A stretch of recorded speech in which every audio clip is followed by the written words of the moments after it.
వైఎస్ఆర్ ప్రభుత్వం వెలుగొండ ప్రాజెక్టుని మేము కంప్లీట్ చేశాము. రెండవ టన్నెల్ని మేము జాతికి అంకితం చేస్తున్నామని చెప్తా ఉన్నారు. అంటే ఒక రంధ్రం వాళ్ళు వేసినంత మాత్రాన మాకు నీళ్లు రావడం జరుగుతుందా, రైతులు పొలాలకు పారగట్టడం జరుగుతుందా అని అడుగుతా ఉన్నాను నేను. ఈరోజు ఇందాకనే మాకు నారాయణ రెడ్డి గారు చెప్పినట్లు తెలుగుదేశం ప్రభుత్వం అధికారంలో ఉన్నటువంటి 5 సంవత్సరాల్లో 1414 కోట్ల రూపాయలు వాళ్ళు ఈ ప్రాజెక్టు కోసం ఖర్చు పెడితే ఈ 5 సంవత్సరాల కాలంలో 915 కోట్ల రూపాయలు ఖర్చు పెట్టారు. క్రిందటి సంవత్సరం మరి కంప్లీట్ చేస్తాము, క్రిందటి సంవత్సరం నవంబర్ నాటి కంప్లీట్ చేస్తామని మార్కాపురం వచ్చినప్పుడు ముఖ్యమంత్రి గారు ప్రగల్భాల మాటలు చెప్పాడు.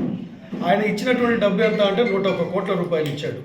ఈరోజు ఏదైతే మొదటి టన్నెల్ని తెలుగుదేశం ప్రభుత్వ హయాంలో మనం కంప్లీట్ చేశాం, రెండవ టన్నెల్ ఏదైతే 9.2 మీటర్లు మనకు డయా ఉన్నటువంటి దీన్ని ఈరోజు టన్నెల్ బోరింగ్ మిషన్ ద్వారా వారు టెండర్ వేసి ఆయన ఏదైతే రివర్స్ టెండరింగ్ అని చెప్పాడో రివర్స్ టెండరింగ్ ద్వారా దాన్ని మరలా పిలిచి తన యొక్క సొంత సంస్థ అయినటువంటి మెగా సంస్థకు అప్పచెప్పడమే కాకుండా ఆయన ఇప్పుడు ఏం చేశాడు, వీరు పూర్తి స్థాయిలో లబ్ధి చేకూర్చే విధంగా 4 చోట్ల వాళ్ళు ఏం చేశారంటే వాళ్ళు అక్కడ చేసినటువంటిది ఆడిట్ కొట్టారు.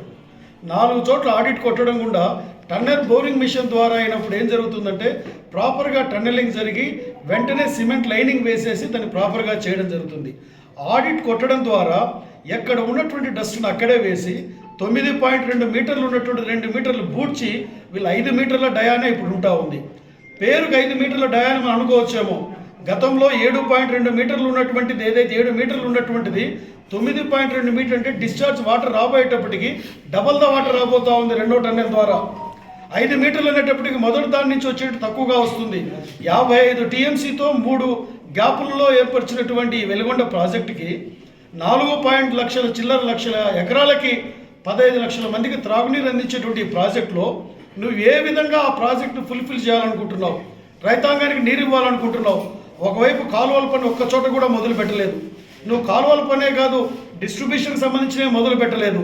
నువ్వు జాతికి అంకితం చేస్తావంటే ఈ పశ్చిమ ప్రాంత వాసులు వెనకబాటుతనంలో వాళ్ళు వెనకబడి ఉన్నారేమో కానీ నువ్వు చెప్పేటువంటి మాటలను నమ్మి మోసపోయేదానికి మాత్రం వెనకబడి లేరు అనే సందర్భంగా ఈ ప్రభుత్వానికి నేను తెలియజేస్తా ఉన్నాను. నేను ఇదే కాదు, ఆ రోజు కుటిల నీతిని తెలుగుదేశం పార్టీ జిల్లాలో ఉన్నటువంటి శాసనసభ్యులు కానీ మాజీ శాసనసభ్యులం కానీ ఏదైతే ఆ రోజు గెజెట్ నోటిఫికేషన్లో కేంద్ర ప్రభుత్వం ఇవ్వనప్పుడు వీళ్ళు ఆ రోజు నిమ్మకు నీరు ఎత్తినట్టు రాష్ట్ర ప్రభుత్వం ఉన్నా కూడా ప్రతిపక్ష పార్టీలో ఉన్నటువంటి మేమందరము పోయి కేంద్ర జలవనరుల శాఖ మంత్రిని గజేంద్ర సింగ్ షెకావత్ని మేము కలిసి ఆ రోజు ఆయన ఒకటే మాట అన్నాడు, ఇది పాలకపక్షం ప్రభుత్వం చేయవలసినటువంటి బాధ్యతని మీరు వచ్చి చేస్తున్నారు శహబాష్ అని మమ్మల్ని అన్నారు. మేము ఒకటే మాట చెప్పాం, మా తెలుగుదేశం పార్టీ అధికారంలో ఉన్న ప్రతిపక్షంలో ఉన్న ప్రజా సమస్యల మీద నిరంతరం పోరాటం చేస్తామని ఆ రోజు చెప్పాం.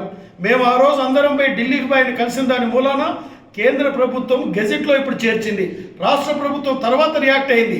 ఆయన దాని వెనకలో ఉన్నటువంటి ఉద్దేశం ఏమిటంటే ఎక్కడైతే మనకు అక్కడ బానకచర్ల నుంచి నీళ్లు రాయలసీమకి తీసుకుపోయి గాలేరు నగరి హంద్రీనీవాకి నీళ్ళు ఎక్కువ తీసుకుపోయి రాయలసీమలో రైతాంగానికి మేలు చేసి ఓటు బ్యాంకు పెంచుకోవాలనేటువంటి కుటిల యత్నం అతనిలో దాగి ఉంది. ఒకటే చెప్తా ఉన్నావు, మేమందరం చెప్తా ఉన్నాం, నీవు ప్రాజెక్ట్ కంప్లీట్ చేస్తే మేమందరం కూడా నిన్ను మనస్ఫూర్తిగా మా రైతాంగం మేమందరం హర్షిస్తాం, నేను స్వాగతిస్తాం. నీవు ఈరోజు ఏదైతే నువ్వు మోసపూరితమైనటువంటి మాటలు చెప్పి ప్రజలను నమ్మించాలనంటే సంసిద్ధంగా లేము. ఇక్కడ ఇప్పుడు అఖిలపక్షాన్ని మీరు వేయండి, మేమందరము వస్తాం, నువ్వు చూయించు ఎక్కడ నువ్వు ఏ విధంగా చేశావో. ఇప్పుడు ఇందాక చెప్పినటువంటి గ్రామాలు నారాయణ రెడ్డి చెప్పినట్టు ఆ గ్రామాలు రేపు మునిగిపోయేటువంటి పరిస్థితి ఉంది. అక్కడ సుడుల్లాగా నీళ్లు వస్తే కాలువలో ఎక్కడికక్కడికి భూమిలోకి ఇంకిపోయి బయటికి తేలుతూ ఆ గ్రామాలు మునిగిపోయేటువంటి పరిస్థితి ఉంటే ఇంత మభ్యపెట్టేటువంటి ప్రభుత్వం ఇంతకుముందు ఎన్నడలేదు. ఒకటే చెప్తా ఉన్నాం, మీ మోసపూరితమైనటువంటి విధానాలను ప్రజల వద్దకు మేము తీసుకుపోతాం, ఒక ఉద్యమ స్ఫూర్తితో పోతాం.